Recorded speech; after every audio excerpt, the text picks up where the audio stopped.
Hello po mga boss, welcome back to J channel mga boss. Papakita ko po ngayon sa video ko ito mga boss ay magre-repair po kami ng steel door na masikip po siya mga boss, hindi siya maisara. Ngayon po mga boss ay lumalabas yung lamig ng aircon po kasi dyan sa loob na yan. Ngayon po mga boss, pinare-repair po yan sa amin. Ngayon ang ginagamit namin pang backback mga boss ay chipping gun or jackhammer. Yan po, yan o, para tatanggalin po namin yung mga halo dyan sa pinakang isang hamba nya, kalating hamba. Yan o, babakbakin namin yan hanggang sa maubos siya para may adjust namin yung hamba. So mga boss, yung video po na yan mga boss ay para po sa mga boss yung magre-repair ng mga pinto na masikip. Ayun po mga boss, panoorin nyo po itong video na to para ganyan lang po yung pagre-repair namin. Makikita nyo naman po sa video ito kung paano ko ginagawa po yung pagre-repair. Ayun po mga boss, sa mga viewers natin po mga boss, kamusta na po kayo? At subscriber, followers, kamusta na po kayo? Ingat po kayo palagi mga boss. Okay, medyo malabo po yung video natin mga boss kasi nasa loob po kami ng kwarto sa mga machine. Kwarto po yan ng machine. Ngayon po meron pong isang kwarto dyan na aircon. Yan nga po mga boss, yung nire-repair namin na yan kasi ano po siya, hindi siya mailak, hindi siya maisara kasi ano po mga boss, masikip yung pagka-install nung pinto.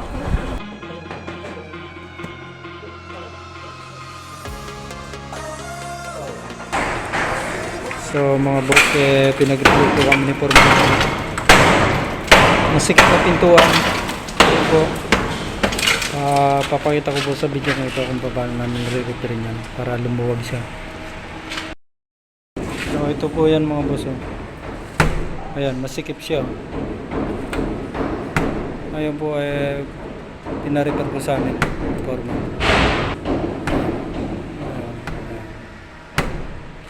Kaya ang ginawa po namin, binakbak namin yung simento dyan para adjust namin. So yan po mga boss, binabaklas ko po yung yung bakal niya. Naka-welding po naman siya, naka-welding. Pero ngayon tatanggalin ko po yung pagka-welding niya para may adjust ko po yung hamba. Yan po, pag natanggal ko po yung pagka-welding na yan, adjust ko na yung tatalian ko na lang po siya mga boss. Yan o. So na po mga boss, kasyang-kasya na yung pinto. Ngayon, tinanggal ko yung welding. Tatali ko na lang dito mga boss. Ayan. Subukan natin. Testing number 1. Okay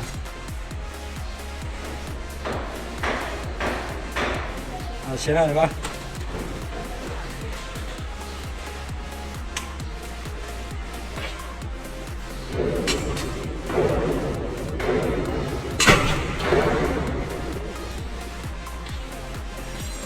Ayan.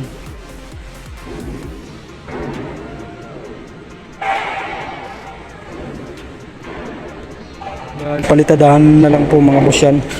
Magkakot kami ng halo or simento, buhangin simento para mapalitadahan yan.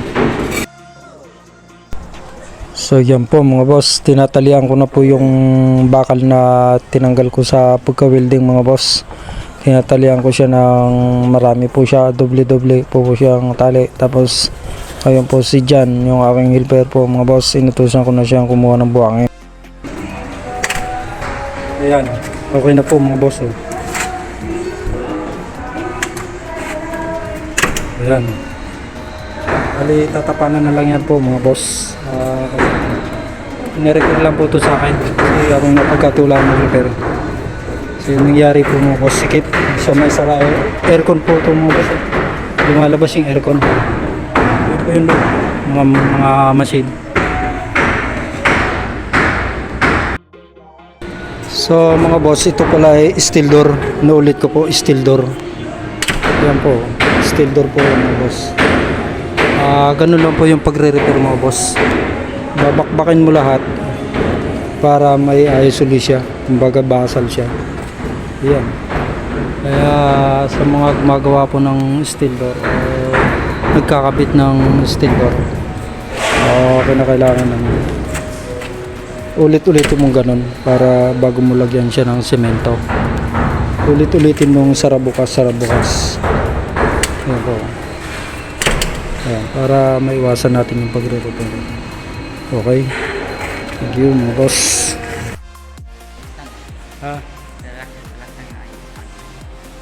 So yan po yung pinto na yan mga boss. Aircon kasi doon. Lalagyan na namin ng semento ya.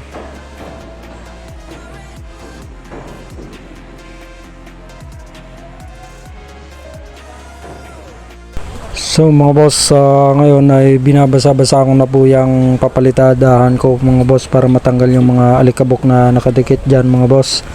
Binabasa ko po siya para matanggal yung mga alikabok para kumapit ang maayos yung itatapal kong halo mga boss. So ang halo ko dyan mga boss ay nagtimpla po ako noong 2 sako lang po na kwan na buhangin na binistay na white sand po mga boss para matapang siya, kumapit siya ng maayos talaga kasi nirepair nga lang po yan mga yung pinto na yan po mga boss. Ngayon tinapangan ko po yung halo.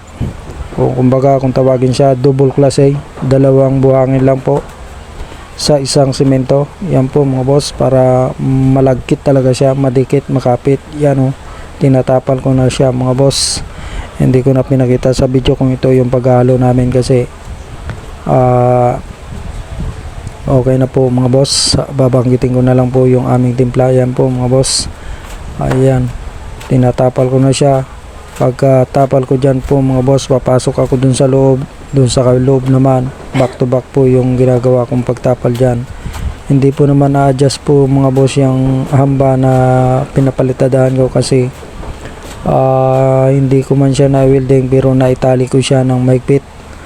Yan, pag kinain na po ng halo yung bakal na itinali ko dyan sa hamba ay matibay na po yan mga boss. Hindi na po adjust yung hamba na yan.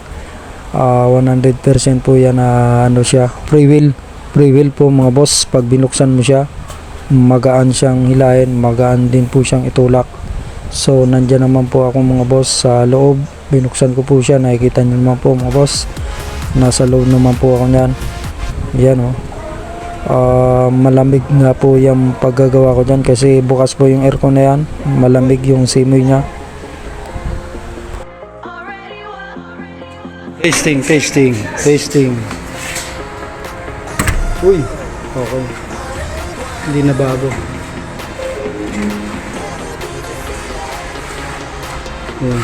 Bawat tapal, testing. Okay. Pre-wheel siya, pre-wheel. Perfect.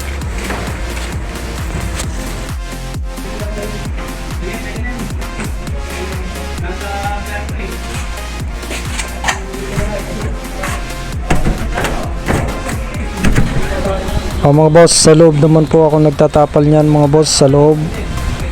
Pabalik-balik lang po ako dyan mga boss sa loob labas kasi habang nagtatapal po ako mga boss, nabubuksan ko po naman yung pinto na yan kasi yung kabilang pinto lang, yung kabilang hamba lang po naman mga boss yung aking binaklas. Ito lang yung pinagsasabitan lang po ng door lock. Yan po mga boss, medyo malapit na tayong matapos. Alati na po yung natatapalan ko. Yan po pala mga boss, yung pinagtatapal ko po ay hinahagisan ko po siya ng tuyong semento, yung puro kung tawagin, para tumayo po yung halo, para tatayo yung halo. Yan po yung tekniko para magmabli siya kasi ang binigay po sa aking oras dyan ni Foreman ay maghapon lamang po ay sinimulan ko po ng pagbakbak yan alas 9. Ngayon po kasalukuyan po ngayon 1 na po yan mga boss. Ayan, Ang oras ngayon ay 1. Yung tinatapalan ko po na yan mga boss. Kaya ang binigay sa aking oras medyo maigsi lang po mga boss. Bakbak, palitada, saka pag-aayos po mga boss ano lang po mga boss, hanggang alas 4 lang po ng hapon. 9 po ng maaga hanggang alas 4. So yan po mga boss ay nilalagyan ko po ng mga bato, yung mga binasag ko po dyan sa hamba na yan, yung medyo magakamao na bato, inilalagay ko po dun sa ibabaw. Tapos lalagyan ko po siya ng halo, tapos hahagisan ko po siya ng purong semento para tumayo po siya agad mga boss, para mabilis ko siyang matapos. Pero kapit na kapit po naman yan mga boss dyan sa hamba at sa CHB. Ayan po, kapit na kapit po yan, yung halo na yan, kasi matapang po siya at saka binasa ko po siya mga boss. Okay, malapit na po tayo mga boss matapos. Okay, ano, puno na siya mga boss. Wow. Sa loob naman po tayo mga boss. Yan o, ang isusunod na mga boss dyan na gagawin ko pagka napuno ko yan mga boss ng halo, ay kukuha na po ako mga boss ng ano, pampinis, yung makinis na buhangin. Ministay po siya mga boss. Okay, so yan po mga boss, puno na ng halo. Yan, ngayon isasara ko kung nagbago siya. Tanggalin mo to yung rodila, isasara natin, titestingin natin kung nagbago yan, yung pinto. Yan, sarado mo, sarado mo, dandahan lang. Sige, ilak mo. O yan. So yun po mga boss, nakalock na siya. Oh. Hindi na bago kahit natapalan na siya. O, patutuyuin na lang yan at pipinisin. Okay po mga boss. Yun po yung ano, content ko dyan sa pag-retouch ng pinto. Sana mga boss may natutunan po kayo sa pag-retouch. Ganun lang po mga boss. Babakbakin mo lahat. Babaguhin mo yung mga naka-welding. Kung naka-welding, tanggalin mo yung welding.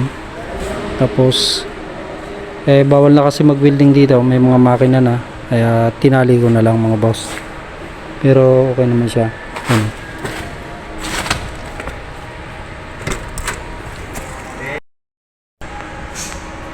So yun po mga boss, yung clearance na binigay kong clearance sa 1/4 po siya, 1/4. Kasi pag pininturahan dito, magiging 1/8 na lang yung clearance niya. Yan o. Yan. Para ano siya, smooth. Pag isinara mo siya, binuksan, smooth. Ayan po. Okay.